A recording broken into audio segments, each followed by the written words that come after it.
सद्गुरु ओम गुरु श्री गुरु गजानन सद्गुरु सच्चिदानंद गुरु सच्चिदानंद सच्चिदानंद गुरु सच्चिदानंद सच्चिदानंद गुरु सच्चिदानंद सच्चिदानंद गुरु सच्चिदानंद सच्चिदानंद गुरु सच्चिदानंद ओम गुरु श्री गुरु गजानन सद्गुरु ओम गुरु श्री गुरु गजानन सद्गुरु सच्चिदानंद गुरु सच्चिदानंद सच्चिदानंद गुरु सच्चिदानंद सच्चिदानंद गुरु सच्चिदानंद सच्चिदानंद गुरु सच्चिदानंद ओम गुरु श्री गुरु गजानन सद्गुरु ओम गुरु श्री गुरु गजानन सद्गुरु सच्चिदानंद गुरु सच्चिदानंद सच्चिदानंद गुरु सच्चिदानंद सच्चिदानंद गुरु सच्चिदानंद सच्चिदानंद गुरु सच्चिदानंद सच्चिदानंद गुरु सच्चिदानंद ओम गुरु श्री गुरु गजानन सद्गुरु ओम गुरु श्री गुरु गजानन सद्गुरु सच्चिदानंद गुरु सच्चिदानंद सच्चिदानंद गुरु सच्चिदानंद सच्चिदानंद गुरु सच्चिदानंद। नमस्कार, जय गजानन। मी सौ मेघना कुलकर्णी, श्री गजानन महाराज उपासना केंद्र ठाणे यांच्या वतीने घेण्यात येणाऱ्या विविध उपक्रम आणि त्याविषयीची माहिती माझ्या सहकार्यांनी यापूर्वी आपणास दिली आहे। मी आज अजून एका उपक्रमाची माहिती आपल्याला देणार आहे आणि तो उपक्रम म्हणजे अन्नकोट। सतयुगामध्ये आपण बघितले की शबरीची उष्टी बोरे खाऊन प्रभू श्री रामचंद्र तृप्त झाले होते। द्वापारयुगामध्ये आपण बघितले की सुदाम्याचे पोहे खाऊन भगवान श्रीकृष्ण तृप्त झाले होते आणि कलियुगात आपण बघितले की समोर मांडलेली सारी पक्वान्नांची ताटे दूर सारून कवराच्या भाजी भाकरीसाठी तिष्ठत बसलेला ब्रह्मांडाचा नायक सद्गुरु श्री गजानन महाराज। आणि हे सगळे बघून आपल्याला सुद्धा असे वाटते की एखादा दिवस आपण सुद्धा सद्गुरूंना काहीतरी खाऊ घालू शकतो का। आणि अशी प्रबळ इच्छा मनी असताना ती साध्य करण्यासाठी हा अन्नकोटाचा उपक्रम। अन्नकोटासाठी उपासनेच्या दिवशी आपल्याकडून सद्गुरूंना काहीतरी खाऊ घालण्यासाठी प्रत्येकजण एखादा पदार्थ घेऊन येतो। त्यामध्ये काही तिखट आणि काही गोड पदार्थांचा समावेश असतो आणि असा प्रत्येकाने आणलेला खाऊ सद्गुरूंच्या तसबिरीसमोर ठेवला जातो। नेहमीप्रमाणे उपासनेला सुरुवात होते आणि उपासना सुरू असताना असे वाटते की सद्गुरूंसाठी आणलेला खाऊ आपण त्यांना भरवत आहोत। जशी जशी उपासना संपत येते तसे तसे वातावरणात प्रसन्नता वाढत जाते। त्याप्रमाणे सद्गुरूंच्या चेहऱ्यावरील ते सुद्धा वाढते। खरं तर अमृताचे प्राशन करणारा आमच्या अन्नाला सुद्धा मिटक्या मारत असतो व तेवढ्याच आनंदाने त्याचा स्वीकारही करतो। आणि मग उपासना संपतात त्याने खाऊ त्यावर उरलेले उष्टे अन्न आम्ही सगळे भक्त प्रसाद म्हणून घेऊन सगळ्या भक्तांमध्ये त्याचे वाटप करतो। अन्नकोटाचा तो दिवस आम्हा भक्तांसाठी एक पर्वणीच असते। अशा प्रकारे हा साजरा होणारा अन्नकोट वर्षानुवर्षे आमच्या लक्षात राहतो आणि परत हा अन्नकोट कधी होईल याची आम्ही वाट बघत राहतो, कारण ह्यामुळे आपण आपल्या सद्गुरूंना खाऊ घालू शकतो। श्री गजानन महाराज प्रकट दिनानिमित्त गजानन महाराज उपासना केंद्र ठाणे यांच्या वतीने श्री संत दासगणू महाराज विरचित श्री गजानन महाराज विजय ग्रंथाच्या 21 अध्यायांचे निरूपण करण्यात येणार आहे।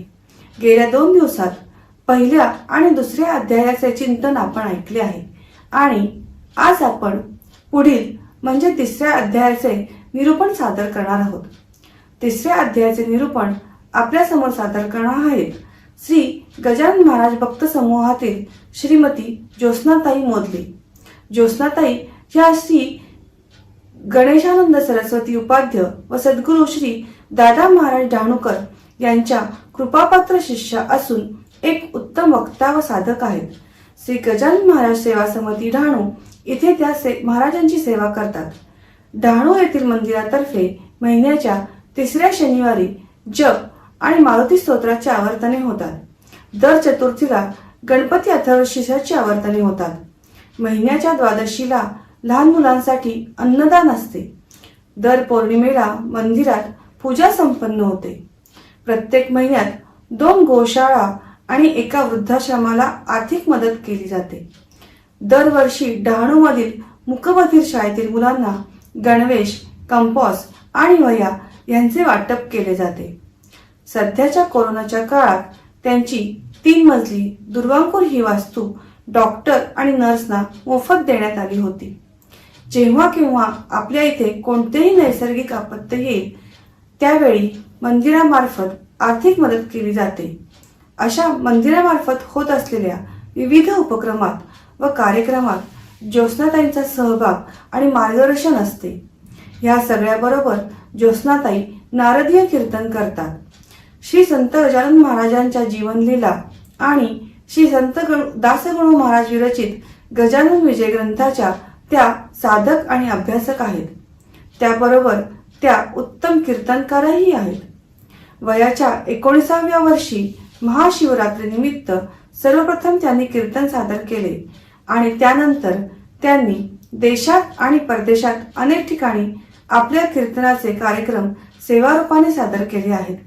त्याचप्रमाणे जे आंतरराष्ट्रीय श्री गजानन महाराज संमेलन झाले त्यामध्ये त्यांनी आपले सादरीकरण केले. अशा गोड आणि मधुर आवाजाच्या ज्योत्स्नाताई आज श्री गजानन विजय ग्रंथाच्या 3ऱ्या अध्यायाचे निरूपण करणार आहेत. जय गजानन. समर्थ सद्गुरु श्री गजानन महाराज की.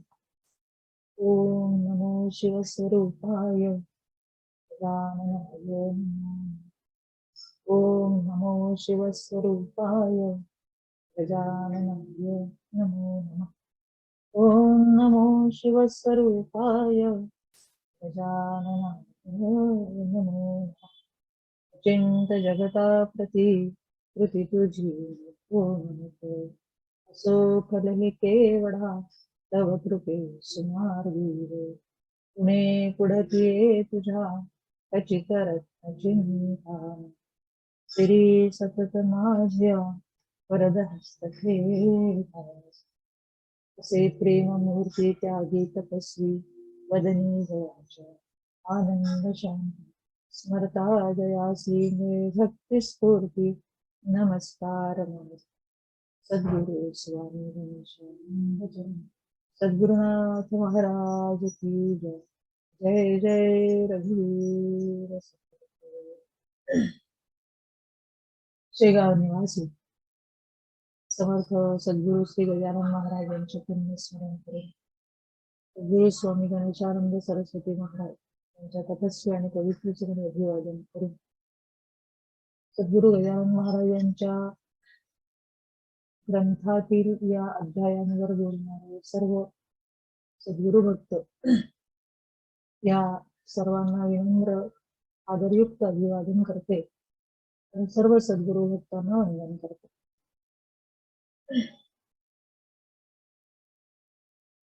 गजानन विजय ग्रंथ या ग्रंथावर गेले 2 दिवस विवेचन सुरू आहे.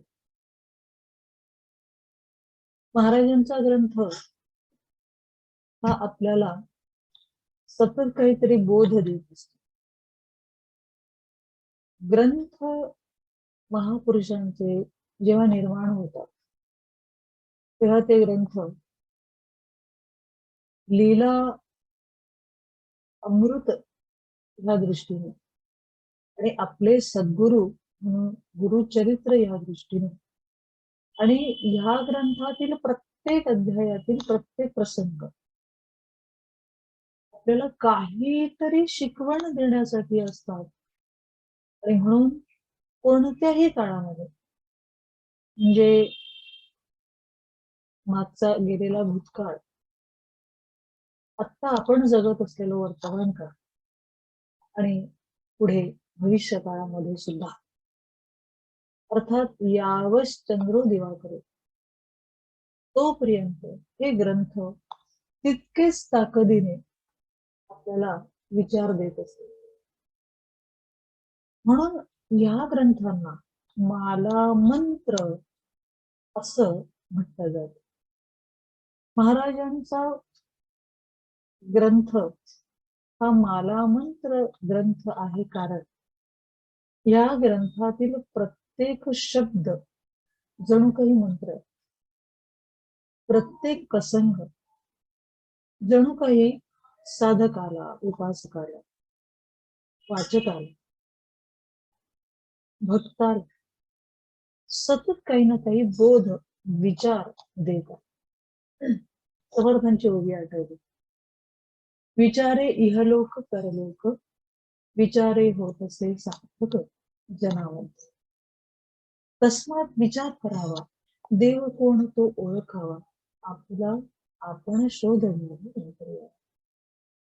आपला आपण शोध घेण्यासाठी जर काय करायचं असेल तर विचार करावा लागतो. मग तो विचार कसा करावा? विचार केला तर आपलं जीवन सुरळीत चालतं.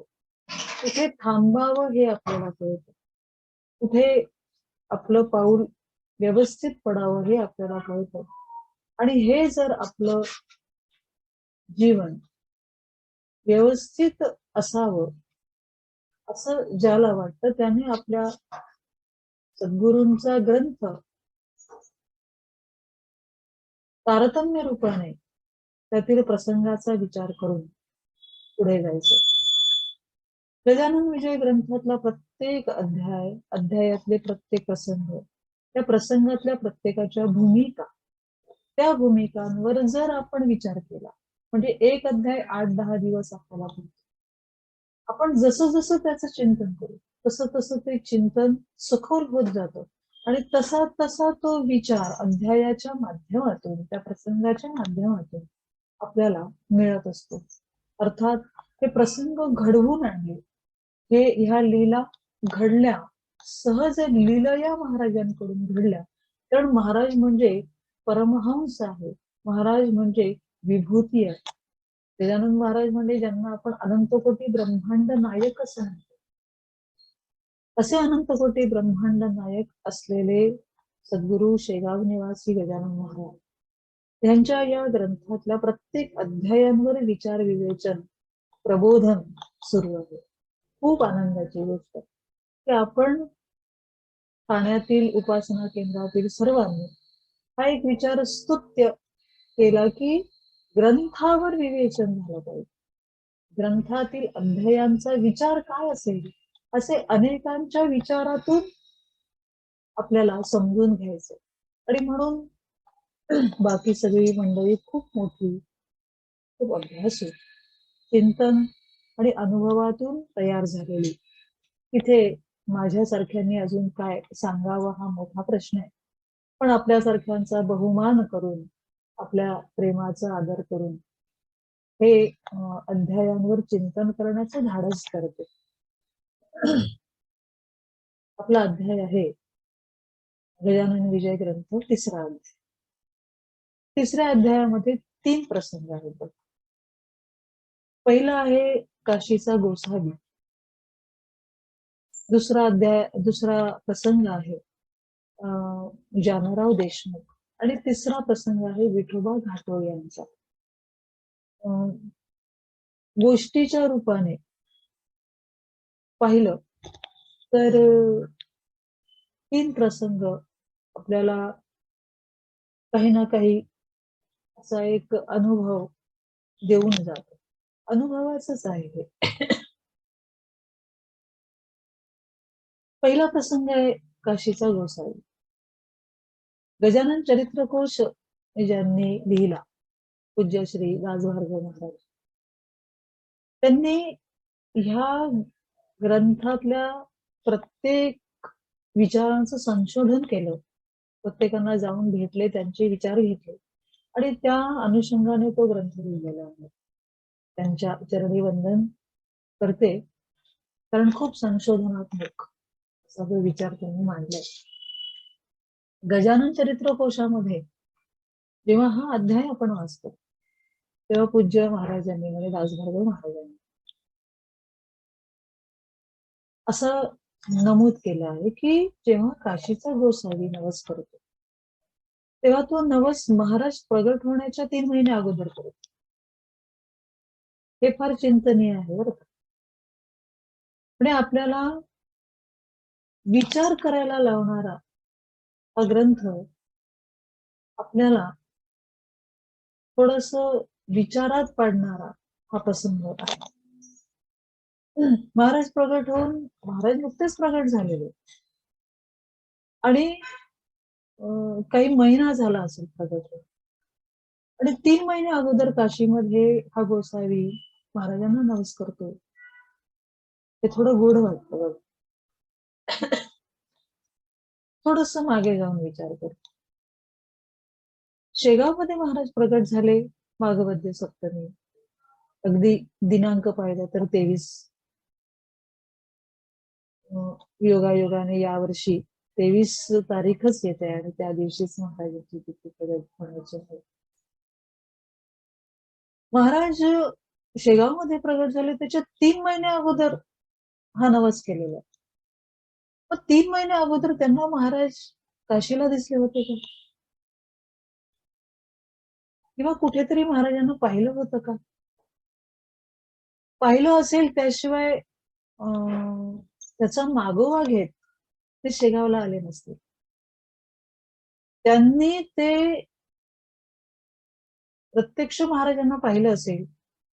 महाराज ही एक विभूती आणि त्यांचा देह असा लखलखीत असायचा, अतिशय तेजस्वी.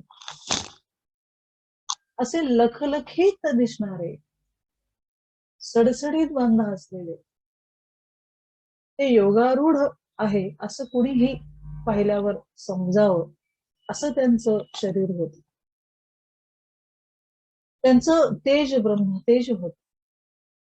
आणि असा महापुरुष समोर पाहिल्याबरोबर त्या गोसाव्यांना असं वाटलं असेल की आपली काही इच्छा आहे ती इच्छा इथे व्यक्त करावी, म्हणजे इथेच आपल्या नवसाची पूर्तता होऊ शकते. आणि त्यांनी नवस केला असेल. म्हणजे आपण हे जर तरच्या थोडस विषयांवर बोलतो. म्हणजे नवस 3 महिने अगोदर केला आणि महाराज कुठेतरी दिसले असते, काशीमध्ये प्रगट झाले असते कदाचित. आणि काशीमध्ये कुठेतरी ते फिरताना त्यांच्या नजरेत आले असेल आणि एकूण महाराजांची ती विभूती स्थिती पाहून त्यांना असं वाटलं असेल की हीच जागा योग्य आहे जिथे आपण नवस करू शकतो आणि नवसाची पूर्तता होऊ शकते. महाराजांना तिथे त्यांनी नवस केला आहे. आणि मग असा महापुरुष कुठे आहे असं करत करत कुठेतरी चौकशी करत करत करतच हे गोसावी इथे पोहोचलेत शेगावमध्ये. आता हा प्रसंग आपल्याला माहिती आहे की शेगावला गोसावी ते काशीचे गोसावी येऊन पोहोचले आणि नवसाची पूर्तता करण्यासाठी एका कोपऱ्यात बसलेले वगैरे आपण प्रसंग वाचला. थोडं या प्रसंगाच्या शेवटी येताना तिथे एक ओवी आहे बघ. त्या ओवीवर असं लिहिलेलं आहे की ऐसा बुटीचा वृत्तांत कथिलाचे कारणासहित तो आणून ध्यानात विचार करणे प्रत्येक. आता साधा प्रसंग आहे, म्हणजे असं आपण जर पाहिलं तर प्रसंग इतका साधा आहे. त्याच्यामध्ये विचार करण्यासारखं काय आहे? नवस केला तो फेडण्यासाठी गोसावी काशीचा शेगावला आलं.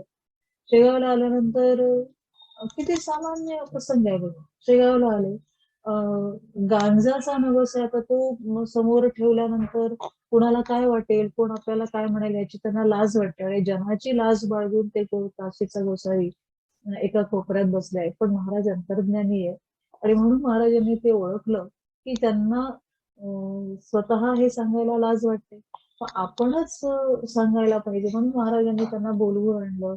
तो आता काल लावली चाळवा चाळव निरर्थक असं महाराज म्हणतात. तर काळबुटी काढ आणि ती मला दे, असं महाराजांनी स्वतः सांगितल्यानंतर कुणाची टाप आहे काय बोलायची, म्हणून गोसावी उठले, ती बुट्टी काढली वगैरे हा प्रसंग आपल्याला साधा प्रसंग आहे. तसं पाहिलं तर नवस केला फेटा झालं. पण ही ओवी जी आहे ना, जी आपल्याला विचार करायला भाग पाडते बघ. ओवीमध्ये असं स्पष्ट म्हटलंय की अं, हा विचार करावा असं म्हटलंय. हा विचार करण्यासारखं असं याच्यात काय आहे, तर खूप असं काही विचार होतो ह्या प्रसंगात. एकतर महाराज प्रगट होऊन जिंकून येणा झालेला आणि काशीमध्ये 3 महिने अगोदर हा गोसावी नवस करतो आणि महाराजांना तिथे त्यांनी पाहिलंय, महाराजांचं प्रत्यक्ष तिथे दर्शन झालेलं आहे आणि ही विभूतीच अशी आहे की जिथे माझ्या नवसाची पूर्तता होऊ शकते ह्याचा ठाम विश्वास असल्यामुळे त्यांनी तिथे नवस केले. बरं हेही जाऊ दे. त्या गोसाव्यांचा परिचय देतात एका ओवीमध्ये.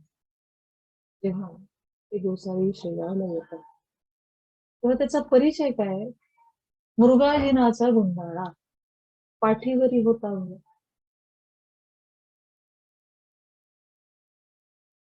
मृगाजिनाचा गुंडाळा, तर तिथे आपण नाही का परिचय देतो, तर आपल्या सगळे जे संभक्त आहेत त्यांचा परिचय देणार आहात आपण सगळे. परिचय पाहण्यातून लक्षात येतो, परिचय बोलण्यातून लक्षात येतो, परिचय त्याचा विचार कुठपर्यंत जातो त्याच्यातून लक्षात येतो, त्याच्या साध्या वावरण्यातून परिचय लक्षात येतो. त्या एका ओवीमध्ये त्या गोसावींचा परिचय आहे. परिचय असा आहे की पाठीवर मृगाजिनाचा गुंडाळा पाठीवरी होता भया. ज्या अर्थी मृगाजिनाचा गुंडाळा म्हणजे मृगाजीन ज्या अर्थी हा काशीचा गोसावी घेऊन फिरतोय त्या अर्थी हा कुठेतरी साधक आहे, फक्त धरणीचा साधक. काशीवरून शेगावला येताना सुद्धा त्यांनी मृगाजीन आणायचं टाळलेलं नाही. म्हणजे कुठेही गेलं तरी आपल्या साधनेत खंड पडणार नाही ह्याची सतर्कता त्यांच्याकडे. त्याच्यासाठी ते गोसावी दक्ष आहेत. म्हणजे अरे तुरे म्हणण्यातले हे गोसावी नाही, कुणीतरी धारणेचा साधक. त्याशिवाय मृगाजिनाचा गुंडाळा कशाला घेऊन फिरेल. आपण कुठेही गेलो तरी आपल्याला बसायला एखाद कोणत्या मंदिरात गेलं तर एखाद चटई मिळाली, काही आसन मिळालं तर आपण जप करायला बसतो की. मग मृगाजिनाचा गुंडाळा घेऊन फिरायची काय गरज आहे. पण धारणेचा साधक आहे त्यामुळे आपलं आसन आपल्या बरोबर असावं म्हणून त्यांनी ते मृगाजिनाचा गुंडाळा आपल्या बरोबर घेऊन फिरतायत. साधा विचार करा, आपण जर कुठेही जात असू, तीर्थक्षेत्रावर जात असू, कुठे जाणार असू, तर आपल्या सोबत आपण पहिले कोणत्या गोष्टीचा विचार करतो. पहिले खाऊचा डबा, दुसरा कपड्यांचा बोझा, तिसरं राहिलं तर जपमाळाची डबी, म्हटलं तर आसन, जमला तर ग्रंथ.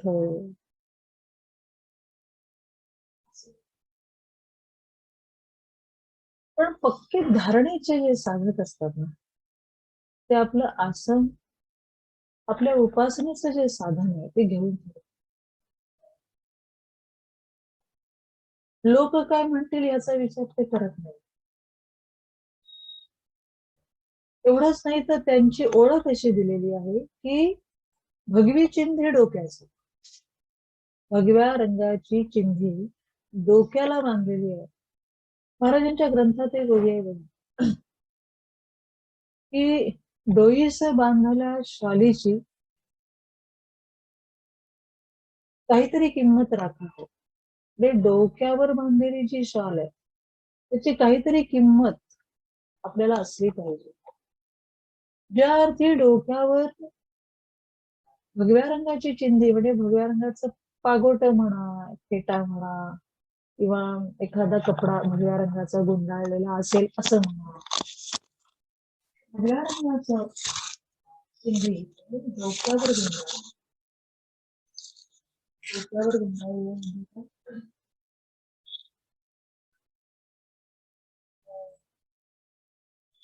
सगळ्या गात्रांमध्ये शिरप्रधान असायचं. सगळ्या आपल्या कर्मेंद्रिय, ज्ञानेंद्रियांमध्ये सगळ्यात प्रधान जर असेल तर आपलं मस्तक. त्या मस्तकावर त्याने भगव्या रंगाची चिंधी घातलेली. याचा अर्थ असा निघतो, म्हणजे असा आपण विचार करू की काशीचा हा गोसावी जो आहे तो गोसावी सामान्य नाहीये, तो धारणेचा साधक आहे नव्हे, तर ते संन्यासी आहे. आणि संन्यासाच्या मार्गावर वाटचाल करणारा हा गोसावी आहे. धारणेचा आहे म्हणजे नियमबद्ध, शिस्तबद्ध असं जीवन आहे. एवढंच नाही तर साधना अचूक आहे.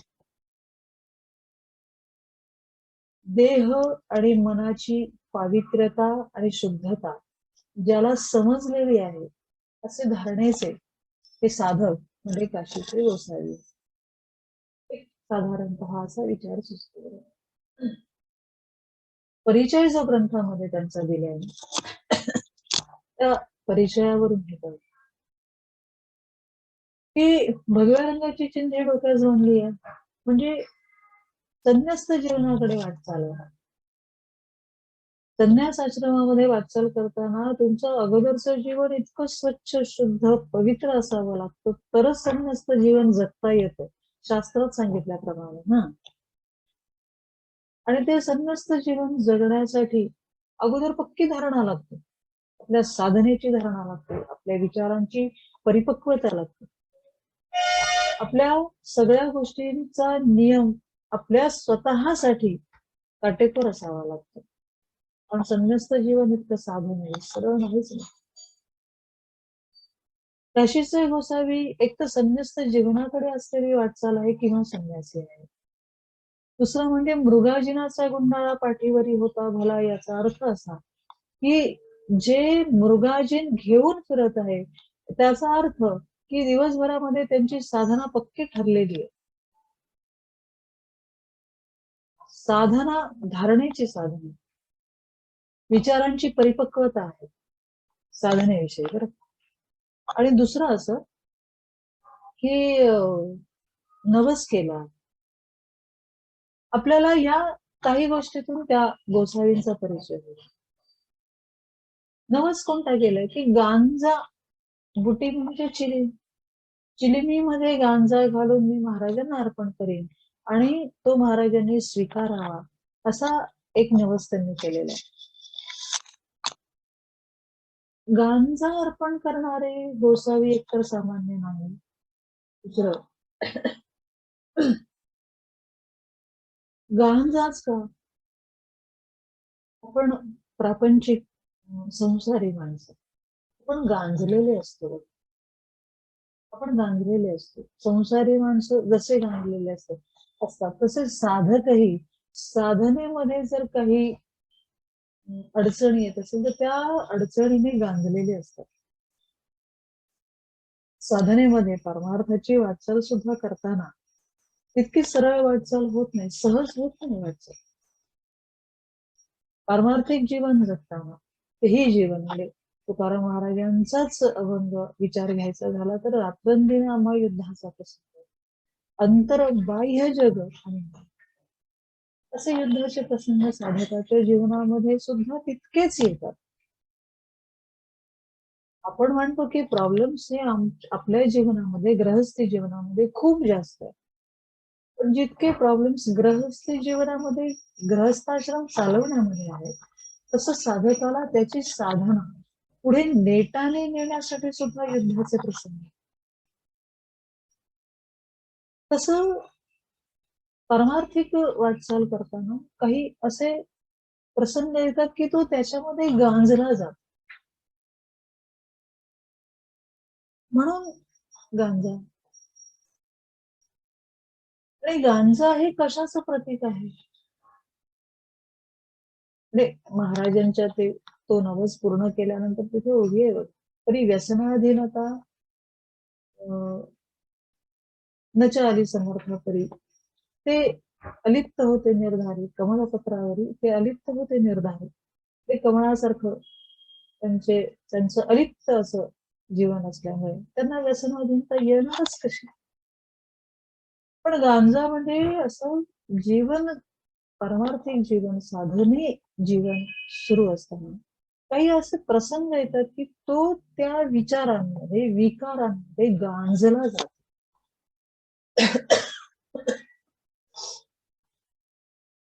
असा गांजलेला हा साधक असावा. आणि म्हणून त्यांना असं वाटलं असावं की आपण या विकारातून बाहेरच पडू शकत नाही, या कुतर्कातून बाहेरच पडू शकत नाही. साधक जेव्हा त्याची साधना नेटाने पुढे नेत असतो तेव्हा एक विशिष्ट टप्प्यापर्यंत त्याची साधना खूप सुरळीत चालते. पण एखादा टप्पा असा येतो की त्याची साधना पुढे चालली जाते. मग तिथे अडचण आणणारे कोण आहेत? तर षड ऋतू, 6 विकार आहेत. त्या 6 विकारांमध्ये 2 विकार अत्यंत प्रमुख मानलेले आहेत, ते म्हणजे काम आणि क्रोध. काम म्हणजे काम वासना आणि काम म्हणजे अनंत इच्छा, ज्या इच्छेची पूर्तताच होत नाही. ब्रह्मचैतन्य महाराजांचं वाक्य सांगितलं. महाराज म्हणाले, मला राम भेटावा हे सुद्धा वासनाच आहे. पण या सगळ्यातून निवृत्त होईपर्यंत काय साधकाला झुंज असेल? विकारांची तर झुंज सतत आहे. जे शत्रू म्हणून आपण मित्र म्हणून वागवत आहोत, अरे व्यवहारामध्ये त्या काही गोष्टींची अत्यंत गरज आहे, यात काही शंका नाही. व्यवहारासारखं वागावं लागेल, तिथे तशाच पद्धतीने उत्तर द्यावी लागेल. पण म्हणून तो विकार समजून जर वागवला तर आपल्याला त्या विकारांचा त्रास होतो. तर साधक जेव्हा साधना चालतो म्हणजे साधना जगतो, तेव्हा साधना जगत असतात. काम म्हणजे अनेक इच्छा तयार होत असतात, कोणतेही असेल, जरी परमार्थ चालत असेल तरी गरजते अनेक इच्छा तयार होत असतात, कारण त्या सुप्त असतात. आतमध्ये त्याने आपलं ठाण मांडलेलं असतं. ते बाहेर काढायला आपलं मन स्वच्छ व्हायला कितीतरी काळ जातो. नामस्मरणाचा आधार घेऊन, गुरु गजानन महाराजांच्या विचारांचा आधार घेऊन, अनेक तपशिलांचा आधार घेऊन जेव्हा साधना पुढे जाते तेव्हा अशी एक पायरी येते की जिथे त्याची साधना थांबल्यासारखी होते. आणि मग एखादा विकार इतका बळावतो की तो त्राहिमाम करतो. मग तो विकार कोणताही असेल, काही इच्छा इच्छा इच्छा इच्छा होता होता होता इतक्या पुढे जातात की त्या इच्छेतून निवृत्त होणार कधी, आणि मग हे आपण पुढे जाणार कधी, अशा पद्धतीने तो गांजलेला होतो. आणि असा तो गांजलेला असल्यामुळे त्याच्यातून निवृत्त होण्यासाठी इतक्याच तयारीचा, इतकाच मोठा असा महापुरुष लागतो, इतक्याच मोठ्या ताकदीची एक विभूती लागते की जिथे या विकारांचं जर समर्पण झालं तर साधना पुढे सरकू शकते. मग हे विकार कुठे अर्पण करावे? तर ज्या महापुरुषांच्या चरणी अर्पण केल्यानंतर त्या विकाराची आपल्याकडूनही निवृत्ती होईल आणि ते विकार ते स्वीकारतील. त्यांनी आपले विकार, विचार, तर्क म्हणजे आपले वाईट जे काही मनामध्ये चाललेलंच असतं, काही ना काही द्वंद्व चाललेलं असतं, ते सगळं तिथे त्या चरणी अर्पण केल्यानंतर ते आपल्याकडनं समोर नष्ट होतील. आणि आपल्या साधनेची स्थिती बळकट होऊन आपले साधना पुढे जाईल. अशांच्या चरणी हे अर्पण करता येईल. ते कुठेही अर्पण करता येत नाही. केलं तर त्याचा तो प्रभाव परिणाम दिसत नाही. काशीच्या गोसावींना काहीतरी असा कशात तरी ते गांजलेले आहेत साधनेच्या टप्प्यामध्ये, आणि ते गांजलेले असल्यामुळे आता ह्याच्या पुढे जाताना मार्ग तर दिसतो आहे, पण त्या मार्गावर पुढे जात असताना त्या येणाऱ्या अनेक अडचणी समोर आहेत की ज्याच्यातून आपण पुढे जाऊच शकत नाही हे अनुभवाला येत आहे. तुकाराम महाराज एका ठिकाणी म्हणाले, काम क्रोध पडिले पर्वत राहिला अनंत पलीकडे. हे दोन विकार इतके जबरदस्त आहेत, इतकं ते आपल्या बरोबर खेळत असतात, इतकं आपला अंमल दाखवत असतात की आपल्यालाच आपलं कळत नाही की आपण या विकारात कधी गांजलेले. साधं उदाहरण सांगू का? समजा एखादी गोष्ट खायची इच्छा झाली, मग ज्याला जशी आवड असेल तशी, कोणाला गोड आवडेल, कोणाला तिखट झणझणीत असं काही आवडेल, अशी काहीतरी खायची इच्छा झाली तर आपण आपल्याला पहिले इच्छा व्यक्त होते. इच्छा तयार झाली का मग त्याचा विचार तयार होतो. विचार पुढे पुढे पुढे इतका होतो की ते कर्मामध्ये परिवर्तित होतं आणि मग ते घडण्यासाठी ते मन त्या वस्तूचा आकार घेतं आणि त्या मनाबरोबर संपूर्ण शरीर सुद्धा कार्यरत होते. असं तो विकार, अशी ती इच्छा आपल्या सर्वांगाचा ताबा घेत, आपलं संपूर्ण मन ताब्यात घेत आणि मग ती इच्छा कार्यरत होते. अशा कितीतरी इच्छा की त्या कार्यरत होत राहतात.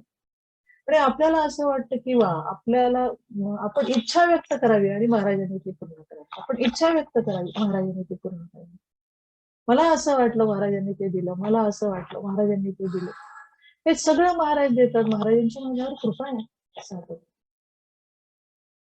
ह्याला सुद्धा कृपा म्हणतात, पण महाराजांची ह्याच्या पुढची कृपा काय सांगते. हे देतात ते, पण ते वाट बघतात की हा कधी टाहो फोडून म्हणेल की महाराज मला आता तुम्ही पाहिजे, परमार्थासाठीच परमार्थ मला जगायचंय असं ह्याला केव्हा वाटेल.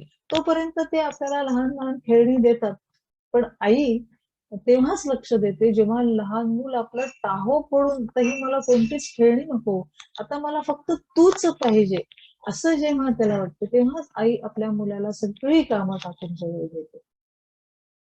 असे आपल्याला इच्छा ते पूर्ण करत असतात. तसं आता आपण ऐकलं की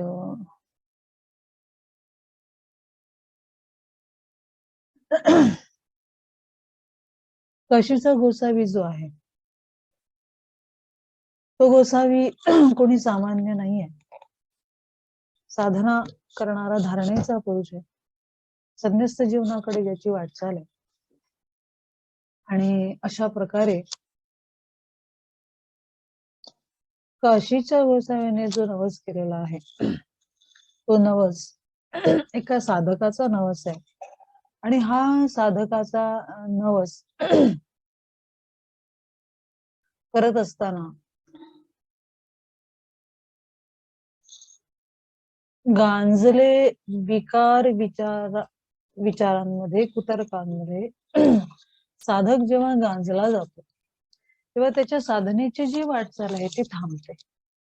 आणि ती थांबली असेल कदाचित त्यांची वाटचाल, आणि म्हणून महाराजांसारखा महायोगी पुरुष जेव्हा त्यांना दर्शनात आला तेव्हा त्यांनी ती इच्छा व्यक्त केली असेल की ह्या सगळ्या विकारातून गांजलेलो असल्यामुळे ह्याच्यातून निवृत्त होऊन माझ्या साधनेचा जो टप्पा आहे, जो मार्ग आहे तो पुढे सुरळीत चालावा, किंबहुना तो पूर्ण स्थितीला जावा, ह्यासाठी हा नवस केला असेल. कदाचित आपण ऐकलं असेल की ब्रह्मचैतन्य महाराजांकडे असे अनेक जण नवस करणारे इच्छा पूर्ण करण्यासाठी येत असत. महाराज बेलधडीला गेले होते आणि ब्रह्मचैतन्य महाराज बेलदडीला असताना महाराजांचा नावलौकिक खूप ऐकला सर्वांनी. तिथे एक वेश्या राहत होती. तिने सुद्धा महाराजांचा लौकिक ऐकला की ते इतके छान दिसतात, त्यांच्यावर जे तेज आहे ते तेज इतकं आहे. आणि महाराज खूप छान आहे, महाराज खूप चांगले आहेत, महाराज सर्वांना आपलं म्हणून वागवणारे आहेत. महाराजांचा लौकिकच खूप पसरला.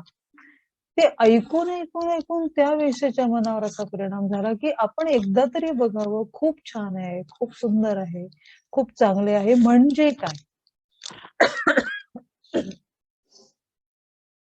आणि म्हणून ती वेश्या येते महाराजांच्या दर्शनाला आणि खरंच महाराजांना पाहिल्यावर तिला असं वाटतं की काय पुरुष आहे हा.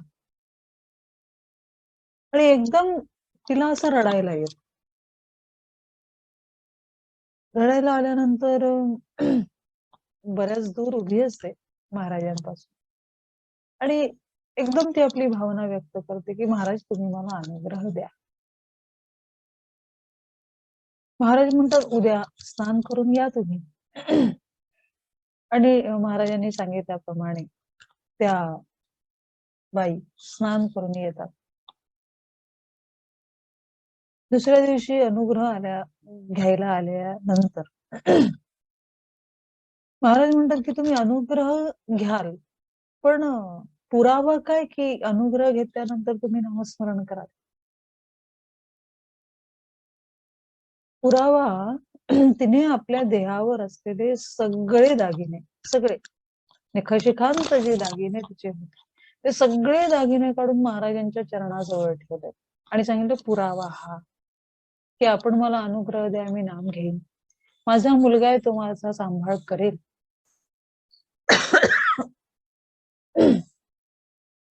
आणि अशा प्रकारे महाराजांनी त्या वेश्येला नाम अनुग्रह दिला. पण महाराजांनी अनुग्रह दिल्याबरोबर गोरा पान वर्ण असलेला असे महाराजांचा वर्ण बदलला आणि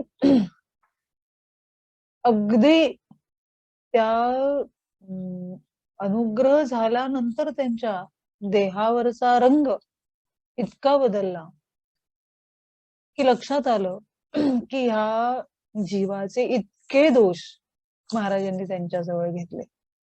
मला ह्याच्यातून इतकंच सांगायचंय की असे जे महापुरुष असतात ते महापुरुष जेव्हा अनुग्रह देतात किंवा जेव्हा एखादा समोरचा साधक अनुग्रहित होतो तेव्हा त्याचे सगळे दोष, त्याचे विकार हे सगळे ते आपल्या जवळ घेत असतात.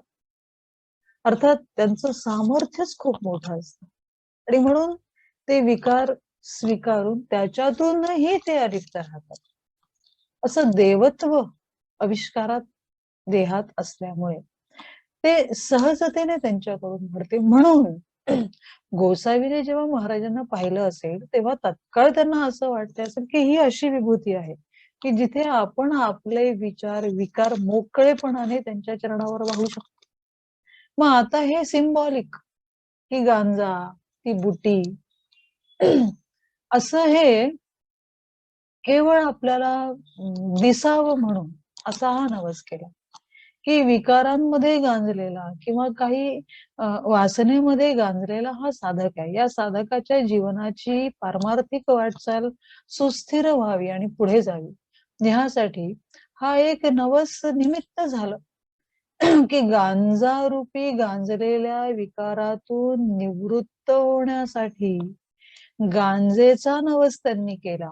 आणि हा नवस एका चिलिमीमध्ये, चिलीम ही एक साधन आहे, देह हे एक साधन आहे की ह्या साधनेच्या द्वारे जीव शिवापर्यंत पोहोचावा यासाठी त्याने ती साधना करावी. आणि म्हणून चिलीम ही एक साधन आहे. त्या साधनेमध्ये त्याच्या विकारांचा गांजा तो भरला आणि तो गांजा भरून महाराजांना दिला. तिथे प्रसंग कसा लिहिलाय बघा की आपण साक्षात शंकराचं उपाधी महाराजांना दिली. मग शंकर कसा आहे? प्रेमी हा शांभवीचा म्हणजे गांजाचा हा प्रेमी आहे. आपल्याला माहितीये बघा, शंकरांनी हलाहल विष प्यायले. म्हणजे असं जे विष आहे ते सगळं विष पचवण्याचं सामर्थ्य कोणामध्ये आहे? तर ते शंकरामध्ये आहे. मग आपण कोण आहात? महाराज कोण आहे? तर महाराज प्रत्यक्ष शंकर आहे. आणि शंकराला जसं अंजनीचा नवस पूर्ण करायला वानर पण आड आलं नाही, त्याप्रमाणे माझ्या या विकारांमध्ये गांजला असल्यामुळे या गांजारूपी नवस अर्पण, गांजा अर्पण करण्याचा नवस त्या गोसावीने केला आहे. आणि म्हणून हा गांजारूपी विकार तुम्ही स्वीकारावा आणि ह्या विकारातून मला निवृत्त करून माझ्या साधनेची वाटचाल परिपूर्ण व्हावी, यासाठी चिलिमीमध्ये ती गांजा भरली. आणि महाराजांच्या समोर येऊन तो एका कोपऱ्यामध्ये येऊन बसला. मग जनाची लाज वाटते ना. एखादा साधक जेव्हा एखाद्या टप्प्यापर्यंत जातो, त्याचा समाजामध्ये काही स्थान असतं, किंवा काही नाही तर संन्यस्त जीवनाचं जे धारण केलेलं वस्त्र आहे, जे डोक्यावर जे वस्त्र भगव्या रंगाचं धारण केलेलं आहे, त्याची लाज समोर असते. आणि म्हणून असं वेश स्वीकारल्यानंतर आपल्या मनामध्ये असलेले विकार हे जनमानसामध्ये कसे बोलून दाखवावे, याची एक प्रकारे भीती आणि एक प्रकारची लाज वाटत असते. म्हणून ते निमित्त केलं, एक सिम्बॉलिक असा एक नवस केला की ह्याच्यातून निवृत्त करण्यासाठी हा नवस. आणि ही निवृत्ती फक्त तुमच्या चरणाजवळच होऊ शकते, कारण महाराज विभूती आहे, महाराज परमहंस आहे, महाराज हे कोटी ब्रह्मांडाचे नायक आहे. असे महाराज असल्यामुळे त्यांनी गांजारूपी नवस गांजा अर्पण करण्याचा नवस महाराजांच्या चरणावर केला. आणि तो गांजा आता घेऊन आले, पण लोक जनमानसामध्ये लाज वाटायला लागली, भीती वाटायला लागली, कारण महाराजांच्या समोर इतकी मोठी मोठी मंडळी येऊन बसत असत, साष्टांग लोटांगण घालत असत. अशांच्या समोर एखाद्या फाटक्या गोसाव्याचा काय विचार केला जाईल, म्हणून थोडा थांबून राहिला. पण महाराजांनी ते ओळखलं, कारण महाराज त्रिकालज्ञानी आहे, ओळखलं. आणि त्या केलेल्या नवसाचा आता पारणं फेड म्हणून महाराजांनी सांगितलं. शेवटी महाराजांच्या समोर ते गोसावी आले, चिलीम गांजाने भरली. आणि म्हणजे चिलीम कशी घेतली, हातात घेऊन धुतली, त्याच्यामध्ये मग गांजा भरला. फार विचारपूर्वक या ओवीचा आपल्याला लक्षात घ्यावा लागेल विचार. हातात घेऊन धुतली म्हणजे स्वतःच्या प्रयत्नाने, साधनेने ते देह जो आहे तो देह साधनाने हातात घेऊन धुतली, म्हणजे हा आपल्या साधनाने तो देह पवित्र केला. मन पवित्र करण्याचं, शुद्धीकरणाचं कार्य सुरू केलं साधनेच्या द्वारे. आणि अशा प्रकारे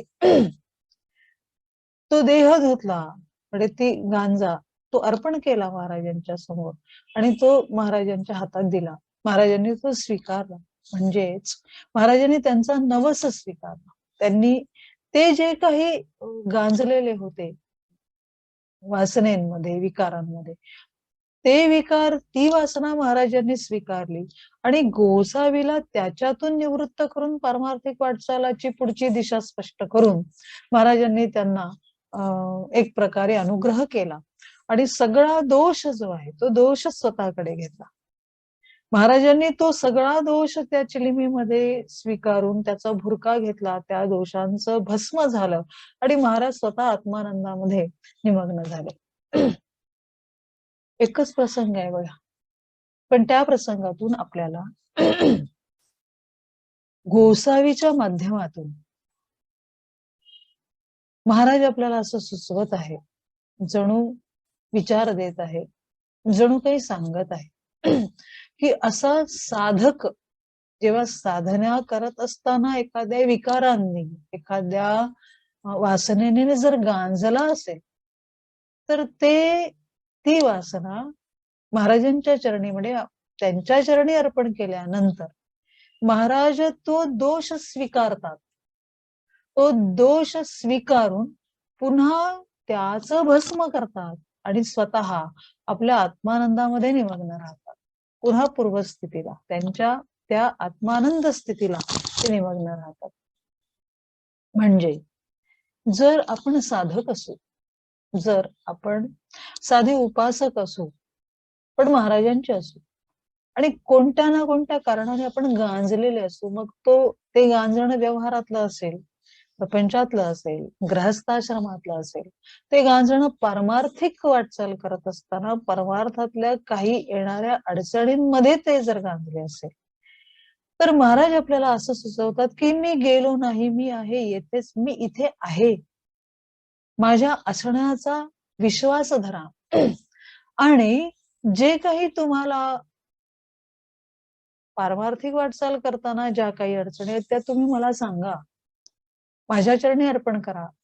आणि ते अर्पण केल्यानंतर त्याच्यातून महाराज आपल्याला उत्थान देतात आणि आपली वाटचाल पूर्ण करण्यासाठी ते आपली दिशा स्पष्ट करतात. आणि ह्यासाठी हा नवस आहे. म्हणून महाराजांनी तिथे एका ओवीत आपल्याला हा विचार करायला भाग पाडले. ती ओवी अशी होती की पहा, बुटीचा वृत्तांत, ऐसा बुटीचा वृत्तांत, येथे कथिरा असे.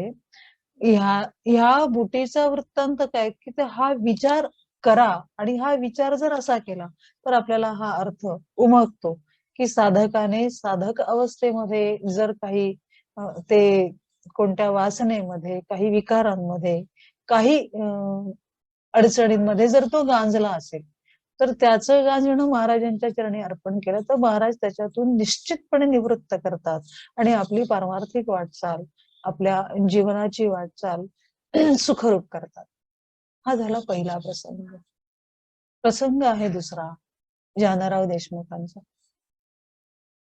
जानराव देशमुखांचा प्रसंगाचा विचार करताना असं लक्षात येतं की सगळ्या प्रकारचे म्हणजे व्याधी शरीरा बळावली. जेव्हा शरीरावरती व्याधी इतकी वाढली की आता कोणत्याही प्रकारचा उपाय चालेना, वैद्य, हकीम, सगळ्या प्रकारचं सगळे प्रयत्न झाले. प्रयत्न झाले, कुंठित झाले, म्हणजे थांबले. आता प्रयत्न करण्याचं काही राहिलंच नाही.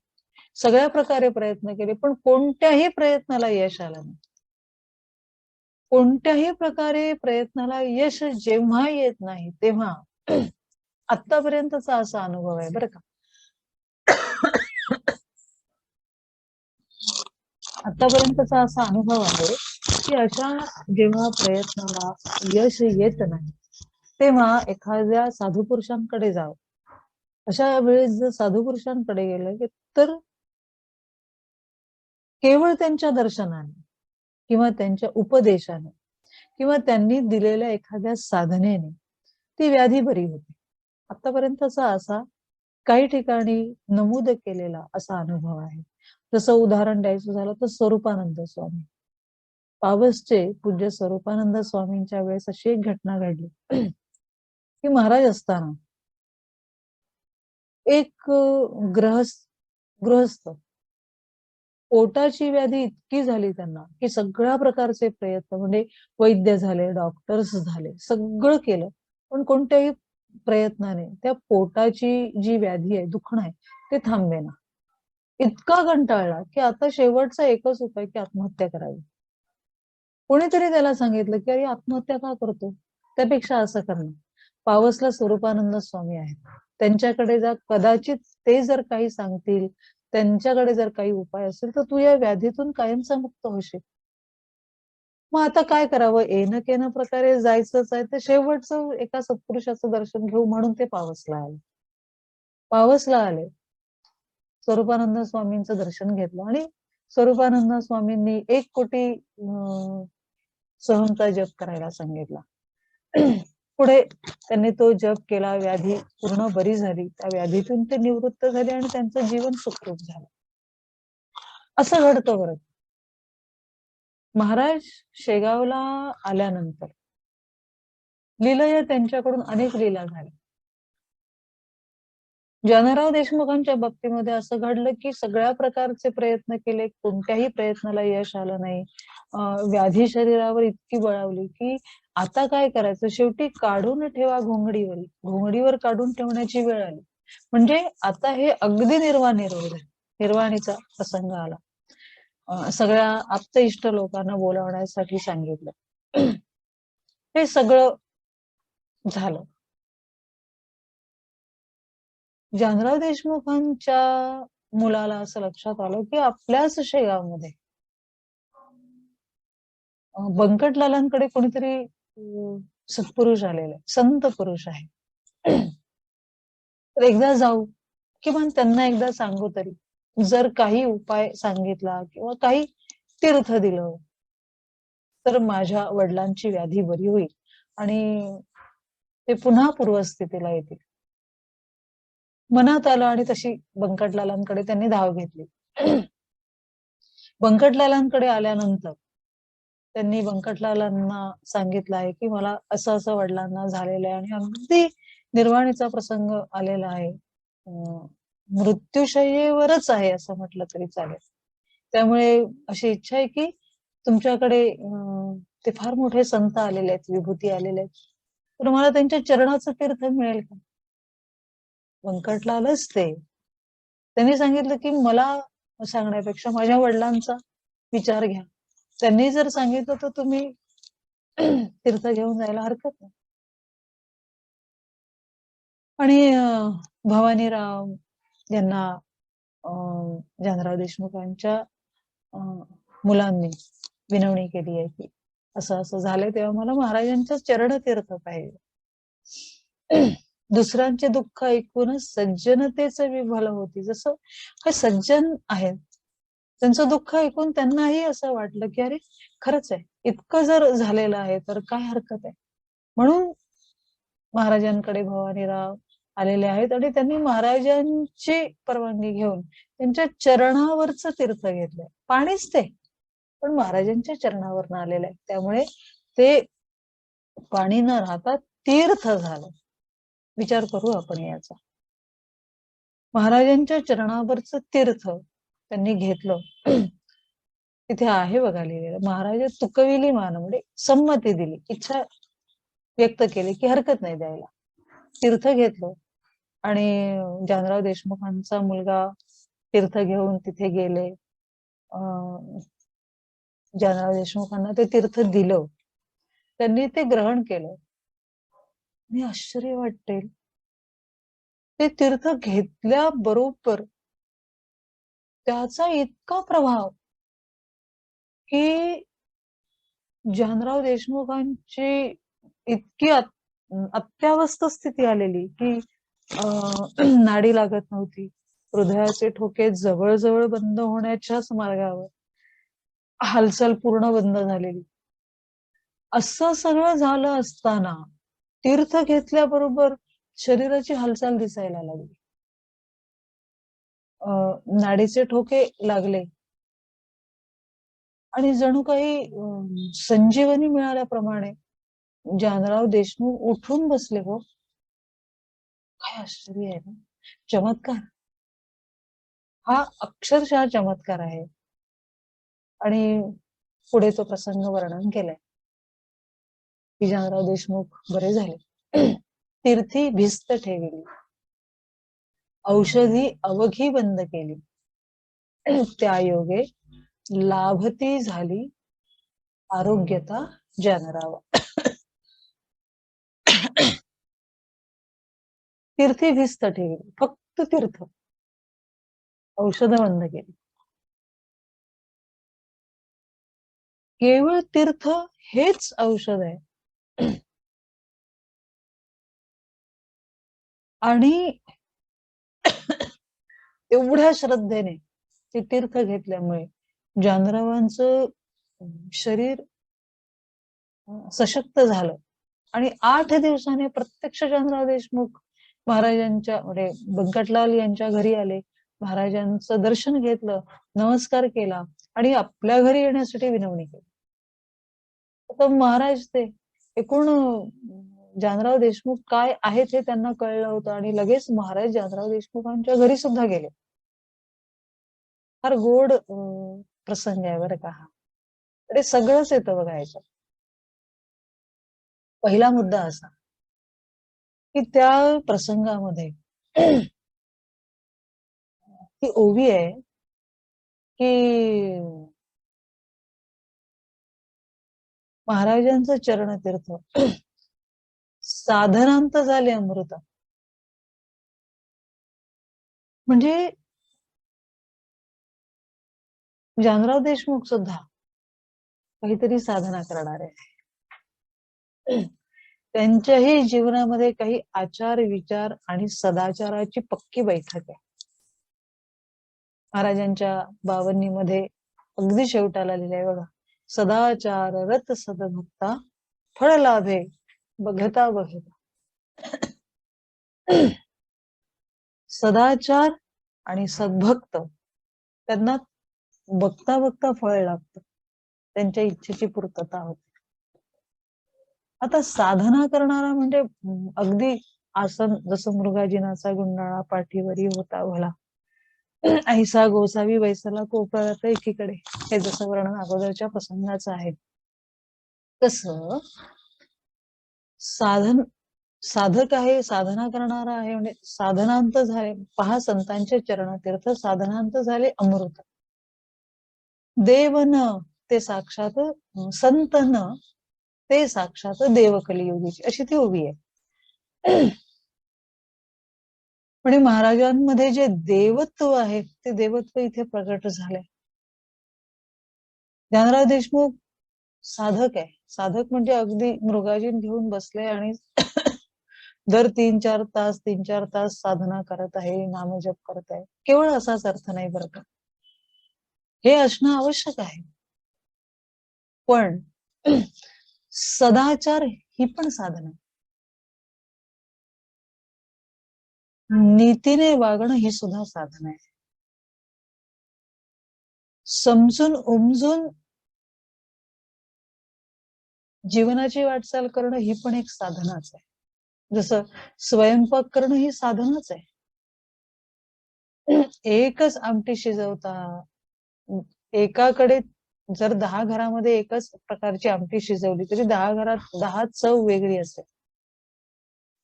तसं प्रत्येकाची जशी साधना, जसा अनुभव, तसं त्या पाककृतीमध्ये तो अनुभव उतरतो आणि तशा पद्धतीने त्या पाककृतीला पक्वान्नाला ती चव येते. तसं सदाचार म्हणजे जीवनामध्ये सज्जनता, जसं आता म्हणाले की दुसऱ्यांचे दुःख ऐकून सज्जनतेच विव्हल होते. दुसऱ्यांना दुःख झाल्यानंतर मलाही जर असा प्रसंग आला तर मी काय करेन, असा विचार ज्याच्या मनामध्ये येतो तो सज्जन.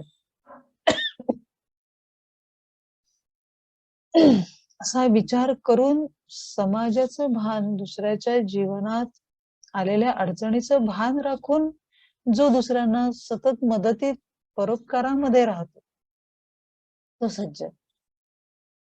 आणि असा सज्जनता, नीती म्हणजे आपण फसू नये पण इतरांनाही फसवू नये, ही जी नीती आहे. म्हणजे मला जसा स्वार्थ आहे तसं इतराला, दुसऱ्याला सुद्धा स्वार्थ आहे, त्याच्याही स्वार्थाला धक्का बसू नये आणि माझाही स्वार्थ पूर्ण व्हावा ह्याची जाण ज्याला आहे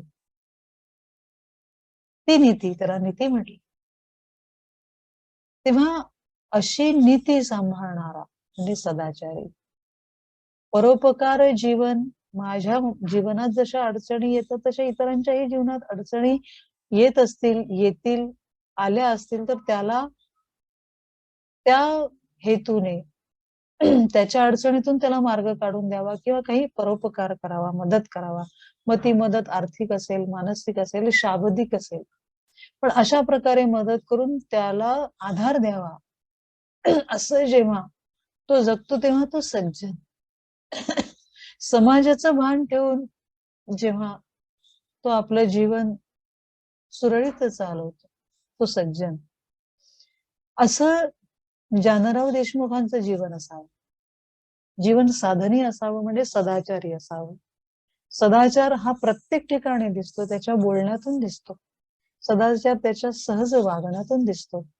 सदाचार हा त्याच्या कौटुंबिक स्थितीमध्ये कौटुंबिक परिस्थितीमध्ये दिसतो.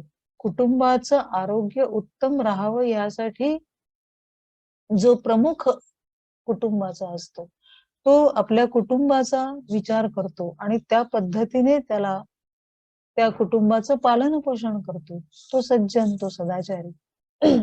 आणि एवढं सगळं करून सुद्धा ज्याचं परमेश्वरावर श्रद्धा आहे, साधू संतांच्या चरणावर श्रद्धा आहे, विश्वास आहे, या गोष्टी थोतांड नाही असं ज्याला मान्य आहे आणि म्हणून अशा गोष्टींवर श्रद्धा ठेवून साधू सत्पुरुषांच्या दर्शनाने समाधान मानणारा आहे, पुराणांवर विश्वास आहे, श्रद्धा आहे, भक्तांच्या परमेश्वरांच्या भागवतांच्या कथा या ऐकून ज्याला आनंद मिळतो आणि असं जीवन जो सहजपणे चालतो, वागतो, तो सदाचार. तर असा सदाचार जानराव देशमुखांच्या जीवनामध्ये आहे आणि तो सदाचार असल्यामुळे महाराजांना जानराव देशमुख काय आहे ही ओळख पटलेली आहे, समजलेलं आहे. महाराज त्रिकालज्ञानीच आहे. त्यामुळे जानराव देशमुख हे नीती धर्म परायण, नंतर सदाचारी आहेत, परोपकारी आहेत, पुराणांवर श्रद्धा असलेले, साधू संतांच्या सेवेमध्ये विश्वास ठेवणारे, श्रद्धा ठेवणारे, असं सश्रद्ध त्यांचं हृदय आहे, असे जानराव देशमुख असावेत. आणि म्हणून असं लिहिलंय की पहा संतांचे चरणतीर्थ साधनांत झाले अमृत. ही एक प्रकारची साधनाच आहे. कुटुंब सांभाळावं, समाजाचं भान ठेवून समाजामध्येही राहावं आणि या सगळ्या गोष्टी स्वीकारून आपल्या जीवनाचा आदर्श आपल्या कुटुंबाला ठेवावा, ही एक प्रकारची साधनाच आहे. ही साधना जानराव देशमुखांच्या जीवनामध्ये असल्यामुळे महाराजांनी त्यांना व्याधीतून मुक्त केलं. व्याधीतून मुक्त केल्यामुळे त्यांचं जीवन पुढे सुखरूप झालं. म्हणजे समाजाला एक सदाचारी भक्त पुन्हा मिळाला आणि जानराव देशमुखांच्या वैयक्तिक जीवनामध्ये जी काही पारमार्थिक वाटचाल काही टप्प्यांवर असेल, काही सुरक्षित चाललेली असेल, ती पारमार्थिक वाटचाल पुन्हा पुढे जावी यासाठी महाराजांचं चरणतीर्थ अमृतासारखं त्यांना पुन्हा पुनर्जीवन देण्यासाठी संजीवन झालं आणि जानराव देशमुखांचं जीवन पुन्हा मूळ स्वरूपाला आलं, पुन्हा सुस्थिर झालं. इथे एकतर सदाचार ही साधना कशी असते ह्याचं ओळख आपल्याला जानराव देशमुखांच्या एका त्या प्रसंगातून दिसतं. दुसरं म्हणजे महाराजांनी जो देह धारण केला आपल्यासाठी, जगाच्या उद्धारासाठी, समाजाच्या कल्याणासाठी जो देह धारण केला, तो देह सामान्य नाही, देह मानवीच देह आहे, पण तो एक दैवी आविष्कार आहे. आणि तो दैवी आविष्कार असल्यामुळे केवळ महाराजांच्या चरणावरून आलेलं पाणीच आहे, ते जलच आहे, पण नुसतं चरणाचा स्पर्श करून ते आल्यानंतर ते तीर्थरूप झालं, ते तीर्थ स्वरूप झालं. आणि तीर्थांमध्ये इतकी शक्ती आहे, इतकं सामर्थ्य आहे, जर आपण त्यावर पूर्ण श्रद्धा ठेवून ते जर तीर्थ घेतलं तर आपल्या तीर्थ ते आपल्याला संजीवन प्राप्त करून देऊ शकते. अशा प्रकारे हा प्रसंग श्रद्धाच अवघ्या माझावी सर्व बाजूनी श्रेष्ठ असेल. पूर्ण सश्रद्ध मनाने जर ते आपण तीर्थ घेतलं तर आजही महाराज यांच्या चरणावरचं तीर्थ घेतलं तर आपल्याला असाच अनुभव येईल. आणि आजही अशा घटना घडतात, असे प्रसंग घडतात. आजही महाराजांच्या मूर्तीवरच जरी तीर्थ घेतलं तरी सुद्धा ती मूर्ती नाही तर ते प्रत्यक्ष महाराज आहे अशी धारणा जर आपली पक्की असेल, पूर्ण श्रद्धेने जर असं तीर्थ घेतलं तर निश्चितपणे आपल्याला जसं जानराव देशमुखांना हा अनुभव आला तसं आपणही या अनुभवात सिद्ध होऊ शकतो. पहा, संतांचे चरणतीर्थ साधनांत झाले अमृत, संतन ते साक्षात देव कलियुगीचे, असा अनुभव आजही येऊ शकतो. पण अट काय आहे, काय पाहिलं गेलं की जानराव देशमुख हे साधनी आहेत, साधनांत म्हणजे साधना करणारे आहेत. मग ती साधना केवळ जप करणं, उपासना करणं हे नव्हे, तर गृहस्थी लोकांची साधना, कुटुंब व्यवस्थित ठेवणं ही एक साधना आहे. समाजाचं भान ठेवून परोपकारी असणं ही एक साधनाच आहे. या सगळ्या गोष्टींचं भान ठेवून पुराणांवर श्रद्धा ठेवणं, साधू पुरुषांची सेवा करणं, साधू पुरुषांचा अपमान न करणं, न होणं हे सुद्धा लक्ष ठेवणं, समाज जीवनाशी निगडीत असताना येणाऱ्या समाजातल्या जर काही अडचणी असेल तर त्या अडचणीमध्ये सहभाग घेणं ही पण एक साधनाच. आणि असं साधन करता करता आपलं कर्तव्य कसोटीला लावून जेव्हा आपण आपले गृहस्थी जीवन करत असतो तेव्हा आपल्या गृहस्थी जीवनातली केलेली कर्तव्य सुद्धा जर व्यवस्थित उत्तम करत असू तर तेच कर्तव्याचं बळ आपल्याला परमार्थ चालायला मिळत असतं. म्हणून जानराव देशमुखांना महाराजांचं चरणतीर्थ औषधी रूपाने प्राप्त झालं आणि जणू काही ते संजीवनच झालं. म्हणून जानराव देशमुखांना पुन्हा पुनर्जीवन मिळालं आणि त्यांच्या गृहस्थी जीवनाला पोषक असा त्यांचा देह झाला. म्हणून पुन्हा नव्याने जीवन जगण्याची त्यांना संधी मिळाली. हा दुसरा प्रसंग. आणि प्रसंग तिसरा विठोबा घाटोळ.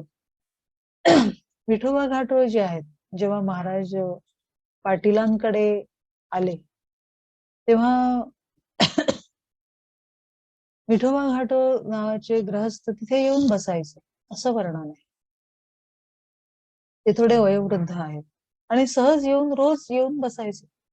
आता रोजच येऊन बसतात म्हणून पाटील मंडळींनी विचार केला का नाहीतरी इथे येऊन बसतोच आहे.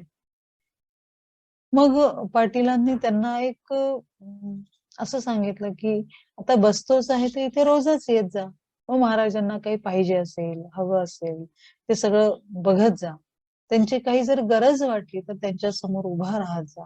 त्यांच्या आजूबाजूला वावरत जा. काही अडचण कुणी आलं गेलं ते जरा पाहत जा. मग पाटीलांनी त्यांच्यावर जणू काही ती जबाबदारी सोपवली आणि मग विठोबा घाटोळ तिथे राहायला लागले. विठोबा घाटोळ राहायला लागल्यानंतर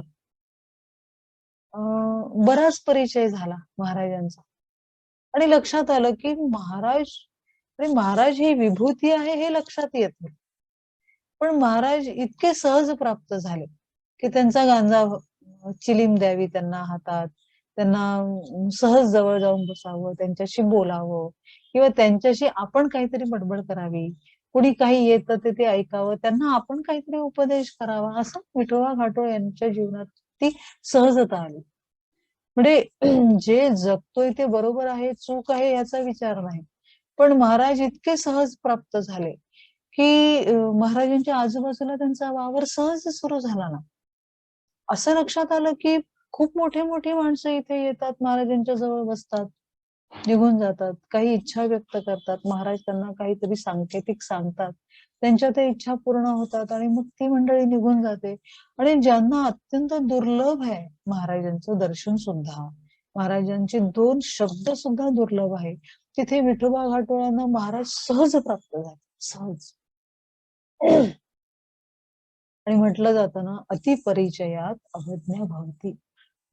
अतिपरिचय झाला महाराजांचा. आणि असं वाटायला लागलं की ठीक आहे, इतरांना ते अलौकिक वाटत असेल, पण मला तर सहज मिळाले. त्यामुळे महाराजांचं अलौकिकत्व जे आहे, महाराजांचं जे विभूती तत्व जे आहे, महाराजांचं जे देवत्व आहे, हे लक्षात येऊन सुद्धा सहज मिळाल्यामुळे त्याची किंमत कमी झाली. ती इतकी कमी झाली की महाराज आहेत आहेत, मग तिथे वर्णन आहे बघा की विठोबा घाटोळ इतका माजला. खरं असे शब्द वापरावे की मला बरोबर वाटत नाही, कारण असं सहज विचार येतो बरं का, की सहज ज्यांना महाराज असे देहात असताना प्राप्त झाले हे भाग्यवान असेल ना होते. त्यामुळे विठोबा घाटोळ वयोवृद्ध आहे, महाराजांचा अतिपरिचय झाला आहे, सहज महाराज प्राप्त झालेले आहेत. आणि एक प्रकारे अशी धुंदी चढली महाराजांच्या प्राप्तीची म्हणा, महाराजांच्या सहज त्या जीवनशैलीची सहज ती धुंदी चढली विठोबा घाटोळ्यांना. पण त्याच अध्यायामध्ये मध्येच असा महाराजांचं दैनंदिनी वर्णन केली आहे बघा. कधी भटकावे कांतारी, कधी शिरावे जाऊन घरी एखाद्याच्या उचित, असं महाराजांची दैनंदिनी वर्णन केली आहे. याचा तिथे सांगण्याचा उद्देश असा की ही जी दिनचर्या आहे महाराजांची, ही दिनचर्या विठोबा घाटोळांच्या सहज लक्षात आली. आणि इतकी सहज लक्षात आल्यामुळे त्यांना समजून चुकलं. बरेच दिवस अखंड महाराजांच्या जवळ असल्यामुळे आता काय करतील ते, आता कुठे जातील, कसे वागतील, ह्याचा एक अंदाज त्यांना यायला लागला. आणि असा अंदाज यायला लागल्यामुळे नक्की महाराजांची काय स्थिती असेल, आता कुठे बसतील, आता काय करतील, काय बोलतील, कुठे जातील, किती वेळ बसतील, याचा अंदाज येत येत येत तो त्याच्यामध्ये तरबेज झाला. आणि तरबेज झाल्यामुळे काय झालं की आता महाराज आपल्या हातचेच आहे असं वाटायला लागलं. आता जो येईल त्याला महाराजांनी काही बोलायचंच नाही, आपणच उपदेश करायचा. असं खूप वेळा घडतं बरं. समाजाचं चित्र वर्णन केलंय या प्रसंगामध्ये. समाज हा काय आहे, ह्या समाजाचं दर्शन या प्रसंगामध्ये दिलंय बघा. कोणता तरी तो पिक्चर आहे पीके, त्या पिक्चर मध्ये असंच वर्णन आहे, असं चित्र दाखवलंय की तो एक साधू असतो, मग तो साधू कसा लुटतो, कसा फसवतो, कसं खोटं बोलतो आणि कसा पैसा जमवतो, राजकीय लोकांना कसा आपल्या पाठीशी घालतो आणि मग त्यांना निवडणुका लढवण्यासाठी हा किती अमोघ असा पैसा जमवून काय काय करतो. आणि लोक सुशिक्षित, चांगले विचारी माणसं त्यांच्या त्या भावुकतेला, म्हणजे त्यांच्या भावुक स्वभावाला कसे हे यांच्या बळी पडतात, असं ते चित्रीकरण आहे त्या पिक्चर मध्ये. तसं हे जे वर्णन आहे, हे वर्णन म्हणजे समाजाचं दर्शन आहे. खरा साधू असतो ना, त्या साधूला या उपाधी पटतच नाही, गोंधळ गलबला चालतच नाही. विठोबा घाटोळ यांना एकूण महाराजांची दैनंदिनी लक्षात आल्यामुळे महाराज हातचे झाले, महाराज सहज प्राप्त झाले. आणि सहज प्राप्त झाले ना का त्याची किंमत त्याच्या मनामध्ये होत नाही, म्हणजे तो त्याची किंमतच करतो. तसं सहज रोज सतत महाराज प्राप्त झाल्यामुळे त्याला त्याची एवढी काही किंमत वाटली नाही. ते मोठे आहेत आहेत, समाज त्याला मानतो, मोठी मोठी माणसं येऊन दर्शन घेतात असं लक्षात आलं.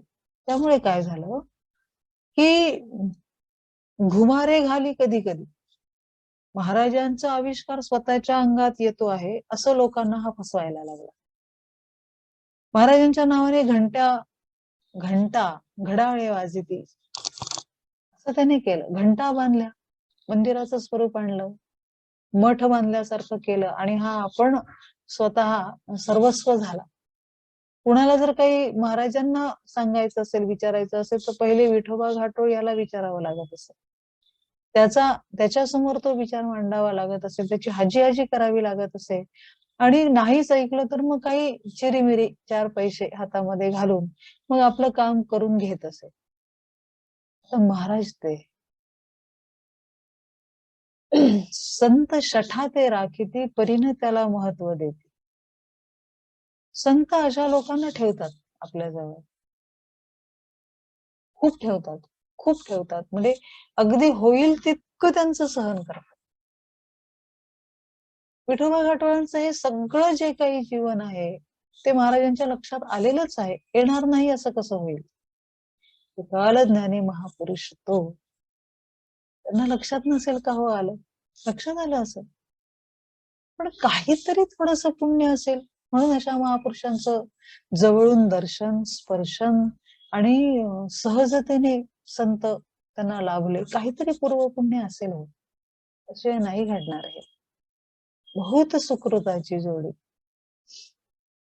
म्हणून विठोबा घाटोळ सारख्यांना महाराज सहज प्राप्त झाले. महाराजांनी पण त्यांचा लगेच अवघर केला नाही. महाराजांनी ठेवलं, खूप ठेवलं. आता खूप झालं, सहन करण्याच्या पलीकडे झालं.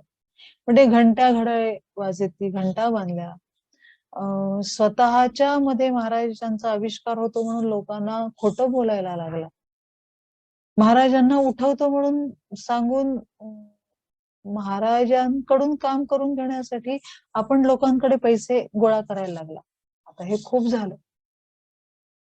त्यामुळे महाराजांनी आता ठरवलं की आता ह्याची जागा ह्याला दाखवायला पाहिजे. ह्याला ज्याला जिथे न्यायचं आहे, पाठवायचं आहे, तिथे आता पाठवायला पाहिजे. आता हे अति झालं. म्हणून महाराजांनी लीला केली. 4-6 जणांना पाठवलं. ती मंडळी आली. प्रसंग आहे की नाही? ती मंडळी आली. महाराज झोपलेले. महाराज झोपलेले नव्हते. सहज शॉल ओढून असं पांघरून डोळे बंद करून बसले, झोपलेले होते. झोपण्याचं सोंग होतं ते. महापुरुष त्यांना अशी झोप लागतच नाही. तरी झोपण्याचं सोंग केलं आणि त्या मंडळींनी खूप आग्रह केला, अहो आम्हाला जायची घाई आहे. लवकर महाराजांचं दर्शन झालं तर बरं होईल. लवकर महाराजांनी काही सांगितलं तर बरं होईल. आम्हाला वेळ नाहीये. इतक्या बरोबर असे आलो आणि आता असे लगेच निघायचंय. त्यामुळे काहीतरी करा. आपण म्हणतो ना प्लीज. तसं त्यांनी विठोबा घाटोळ यांना प्लीज केलं असेल. आणि विठोबा घाटोळांना थोडस हरभऱ्याच्या झाडावर चढवलं म्हणायला हरकत नाही. स्तुती केली की आम्हाला माहितीये तुझ्याशिवाय इथे कोणताच पान हलत नाही. आम्हाला माहितीये की तू जर मनात आणलं तर ह्या गोष्टी होऊ शकतात. आम्हाला माहितीये की तू जर विचार केला तर तू महाराजांना उठवू शकतो. कारण तुला महाराज काही बोलत नाही. तू महाराजांच्या चरणाचा सेवक आहे. तू महाराजांच्या अतिशय जवळ आहे. तू वाटेल ते करू शकतो आणि म्हणून आम्ही तुला प्रार्थना करतो, विनंती करतो की जरा प्लीज प्लीज महाराजांना उठवा ना. कारण आम्हाला खूप जाण्याची घाई आहे, लवकर जायची घाई आहे. तेव्हा इतकंच दर्शन घ्यायचंय महाराजांचं आणि काही थोडं जुजबी बोलायचंय आणि निघायचंय. तेव्हा आम्हाला असं करा ना की महाराज उठतील आणि आमच्याशी बोल. आतापर्यंत खूप स्तुती केली विठोबा घाटोळ यांची. एवढी स्तुती केल्यामुळे थोडा स्तुतीने फुगून गेला. महाराजांच्या अंगावरची शॉल त्यांनी ओढली आणि ओढल्यानंतर आता माहितीये महाराज उठून बसले. त्या भक्तांशी बोलले सुद्धा.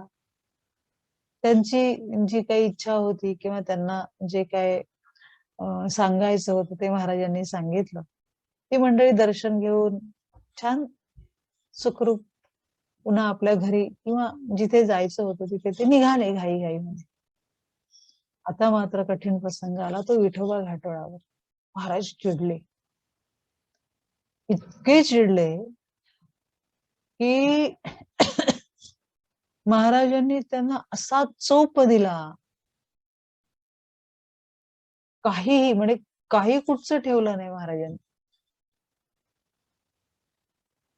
घंटा घड्याळे बांधिती, आणि अशा प्रकारे महाराजांनी त्यांना चोप दिल्यामुळे महाराजांनी ऐसा अति नीच हा असा शब्द वापरला. तो अतिशय नीच प्रकारचं कृत्य करायला लागला. त्यामुळे आता याला इथे राहण्यात काहीच अर्थ नाही. आता इथून याने जावं म्हणून पुष्कळ चोप दिला. खूप लोक जमा झाली होती ते सगळं पाहायला, पण कुणाचंही धाडस होईना महाराजांना काही सांगायचं. कारण महाराज एकदा असं रुद्र अवतार धारण केला की कुणालाही काही बोलण्याचं अवसान नसायचं, इतके महाराज चिडले आणि विठोबा घाटोळाला परतवून लावलं. विठोबा घाटोळ पळाला, पुन्हा न आला मागुती. शेगावच सोडलं त्यांनी, परत तो कधीही मागे आला नाही. आता हा प्रसंग समोर येताना आपल्याला असं दिसतं की समाजाचं दर्शन आहे. समाजामध्ये आजही असे साधू भोंदू म्हणून वावरतात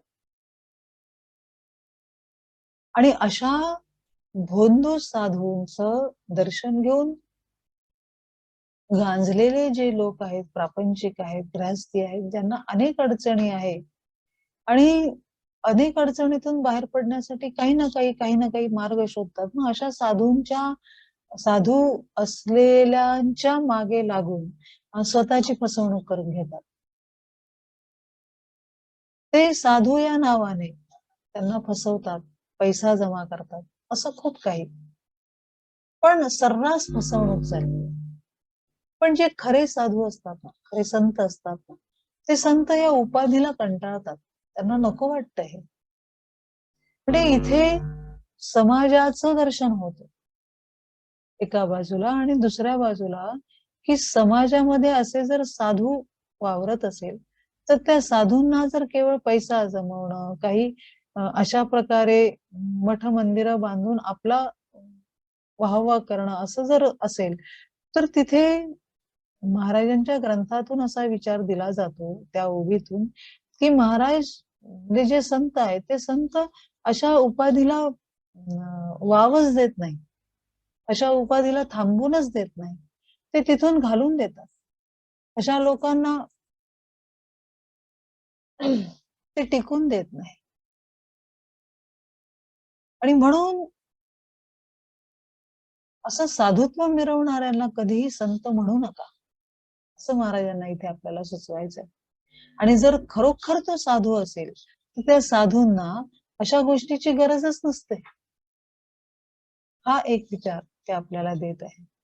आणि अशा ठिकाणी जर अशी माणसं वावरत असेल तर अशा माणसांना आपणही ठेवून घेऊ नये, त्यांना त्याची जागा दाखवावी, समजून घ्यावं, समजून शिकवावं.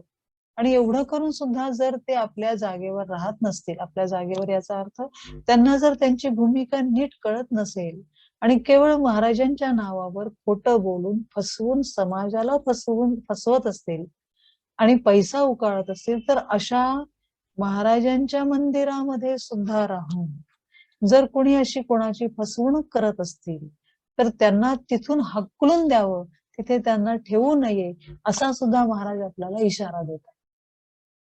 बघा ना आपण शेगावमध्ये की कुणीही कुणाशी फारसं बोलताना दिसत नाही, कुणीही कुणाला पैसे दिलेले तिथे चालत नाही. किती कटाक्ष सांभाळलाय बघा. साध्या साध्या गोष्टी आहे, आपण ज्याला म्हणतो अगदीच शुल्लक म्हणू, पण त्या शुल्लक गोष्टीतून कितीतरी गोष्टी पुढे येतात समाजाच्या. तेव्हा या गोष्टीला तिथे थारा नाही. तसं ग्रंथामध्ये आपल्याला महाराज हा बोध देतात की असं जर देवत्व जिथे नांदत असेल आणि त्या देवत्वाच्या एखादी देवता जागृत असेल, म्हणजे समजा गजानन महाराजांचं मंदिर आहे, ते मंदिर जागृत आहे, महाराजांचं प्रतिष्ठापित असलेलं स्वरूप अत्यंत जागृत आहे त्या देवता, आणि त्या जागृत असलेल्या देवतांच्या मुळे लोकांच्या मनोकामना जर पूर्ण होत असतील तर तिथे वावरत असलेले जर कोणी पुजारी असतील किंवा कोणी काही असतील तर त्यांच्याकडून आपण फसवले जाऊ नये, किंवा तो महाराजांच्या नावाने जर काही पैसे उकळत असेल तर त्याला आपण थारा द्यायचा, त्याला एकतर तिथून हकलून द्यावा, घालवून टाकावा, त्यांना पुन्हा तिथे थारा देता कामा नये. म्हणजे हा सुद्धा इशारा महाराज आपल्याला इथे देतात की अशा गोष्टींना आपण खतपाणी घालू नये, अशा ठिकाणी अशा माणसांना आपण जरा सुद्धा वाव देऊ नये, त्याला तिथून हाकलून लावावा, जेणेकरून साधुत्व टिकून राहील, जेणेकरून मंदिराचं पावित्र्य टिकून राहील आणि अशा ह्या पारमार्थिक जे काही जीवन जगतात त्यांना कलंक लागणार नाही. म्हणजे खरोखर जो साधुत्वाचं जीवन जगत आहे त्यांच्या जीवनाला अशा या भोंदू साधूंमुळे त्यांना कलंक लागला. तेव्हा समाजामध्ये असं घडत असेल तर ते थांबवा. समाजामध्ये जर देवाच्या नावाने फसवणूक होत असेल कुणाची तर ते फसले जाऊ नका. हे ब्रह्मचैतन्य महाराजांचं वाक्य मला आठवतं की स्वांतर शुद्ध असावे, कपटाचरणा स्वयेन वश व्हावे, हा जे सुबोध गुरूंचा, मन कोणाचे कधी न दुखावे. म्हणजे कोणाचंही मन न दुखवता शिताफीने अतिशय चांगल्या पद्धतीने पण त्याला समज द्या, आणि असं समज देऊन देऊन जर समजत नसेल तर मात्र त्याला चोप द्यावा आणि तिथून त्याला हकलून लावावा, तिथून त्याला बाहेर काढावा. अशा ठिकाणी अशा भक्तांना किंवा अशा लोकांना थाराच देऊ नये असा त्याचा अर्थ आहे. किंवा ह्या प्रसंगातून समाज दर्शन घडत, साधुत्व काय आहे, आणि असे जे साधू संत आहेत त्यांना ही उपाधी पटतच नाही, आवडतच नाही, आणि जिथे उपाधी आहे तिथे साधुत्व नाही असं आपल्याला हा बोध देतात. आणि जिथे खरोखरच साधुत्व आहे त्या साधुत्वाच्या नावाने जर समाज फसला जात असेल, साधक म्हणून किंवा भक्त म्हणून तो फसला जात असेल, त्याच्याकडनं पैसे उकळले जात असेल तर तिथे तुम्ही दक्ष राहा, सतर्क राहा असा इशारा ह्या प्रसंगातून महाराज आपल्याला देतात. म्हणून ह्या तिसऱ्या अध्यायामध्ये 3 प्रसंगांमध्ये महाराज आपल्याला अत्यंत मार्मिक बोध देतात. एकतर ब्रह्मगिरी, एकतर काशीचा जे गोसावी आहे त्या गोसावींच्या पारमार्थिक वाटचाल सुखरूप करण्यासाठी गांजारूपी विकारांचा नवस, म्हणजे गांजारूपी विकार भस्म व्हावे ह्यासाठी महाराजांच्या चरणावर त्यांनी नवस केला आणि तो नवस महाराजांनी स्वीकारला. कारण महाराज हे प्रत्यक्ष शंकर आहे आणि शंकरच हे करू शकतो. शंकर म्हणजे शिव, शिव म्हणजे जीवाचा आध्यात्मिक गुरु हा फक्त शिवच आहे. आणि अशा शिवांच्या चरणावर साधक आपलं पारमार्थिक वाटचाल पूर्ण करण्यासाठी, विकारांचा निचरा करण्यासाठी, त्यातून निवृत्त होऊन पूर्णावस्थेला जाण्यासाठी तो नवस करतो आणि तो नवस महाराज स्वीकारतात. अर्थात त्याला त्याच्या पारमार्थिक जीवनामध्ये पुढे नेण्यासाठी महाराज त्याला बळ देतात आणि त्या विकारातून त्यांना पूर्ण निवृत्त करून पूर्णावस्थेला जाण्यासाठी त्याची साधना सुखरूप करतात. म्हणजे एक साधक म्हणून परिपूर्ण दिशेला जात असताना येणाऱ्या अनेक अडचणींना झुंज देत असताना जेव्हा तो कुठे गांजलेला असतो, काही अडचणीमध्ये गांजला जातो, तेव्हा गांजलेल्या साधकाला पूर्णावस्थेला नेण्यासाठी महाराज त्याचं जीवन, पारमार्थिक जीवन सुखरूप करतात आणि त्याला त्याची वाटचाल स्वच्छ करून देतात. म्हणून हा गांजारूपी नवस त्या गोसाव्यांनी केला, महाराजांनी तो स्वीकारला आणि तो स्वीकारल्यामुळे गोसावी खूप आनंदित झाला आणि तो निघून गेला. साधक म्हणून हा उपदेश. जानराव देशमुखांना तीर्थामुळे त्यांची व्याधी बरी झाली. पहा संतांचे चरण तीर्थ, साधनांत झाले अमृत, संत न ते साक्षात देव कलियुगीचे. म्हणजे साधनांत झाले अमृत, अर्थात जानराव देशमुख हे एक साधक आहे. साधक म्हणजे केवळ परमार्थच जगणं हे साधक नाही असं म्हणता येणार. साधक म्हणजे प्रापंचिक जीवन जगत असताना, गृहस्थी जीवन जगत असताना, गृहस्थाश्रमातले असलेले जे आचार विचार नियम आहेत, त्या नियमाला अनुसरून जो जीवन जगतो आहे गृहस्थी, त्या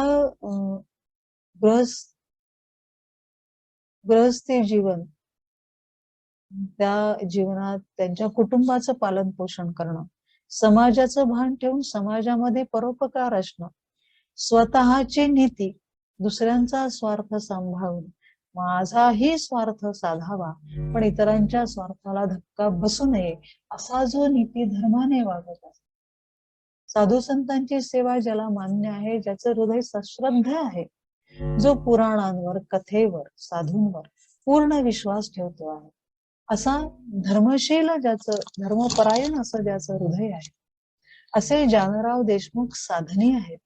आणि म्हणून साधू पुरुषांवर त्यांचा विश्वास आहे, श्रद्धा आहे.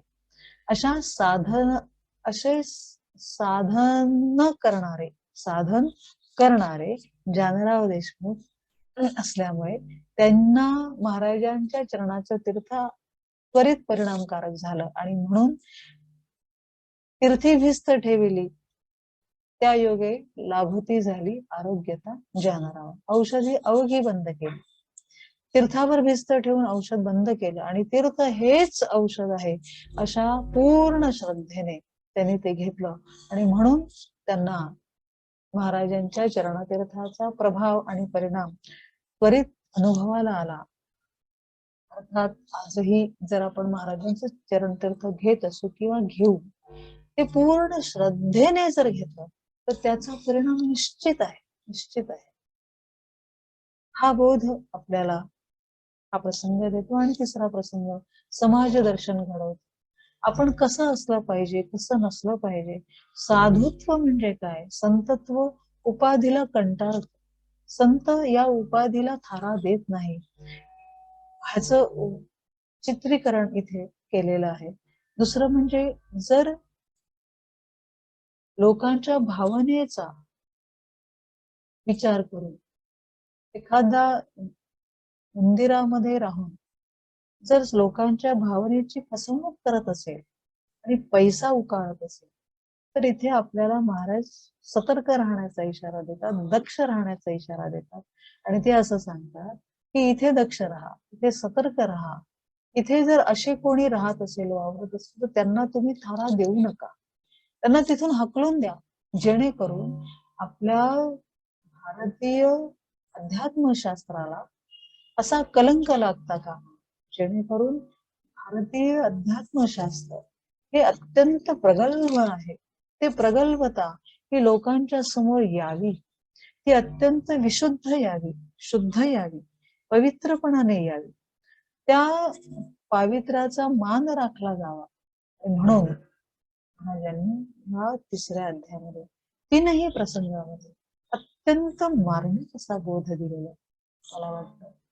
कदाचित या माझ्या वैयक्तिक चिंतनातून ही गोष्ट आपल्या समोर मांडलेली रुचेल, पण महाराज कुणावर कशी कृपा करेल, कुणावर कसा विचार देतील आपल्याला ह्याहीपेक्षा उत्तम विचार करणारे आपण सगळे आहात.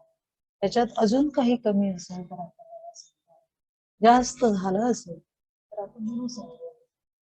आणि म्हणून ह्याच विचाराने मी आपल्या सर्वांना अशी विनंती करते की जे झालं ते महाराजांची इच्छा म्हणून आपल्या चरणाजवळ ठेवते.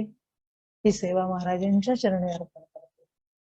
त्यामुळे आपण सर्वांनी बराच वेळ हा विचार ऐकण्यासाठी हा विचार ऐकायला आपण सर्वांचे खूप धन्यवाद देतो. ठाणा गजानन उपासना केंद्र त्यामध्ये कार्यरत असलेली सगळी प्रमुख मंडळी, कार्यकारी मंडळी, आपण सर्वांचे मनपूर्वक आभार मानतो.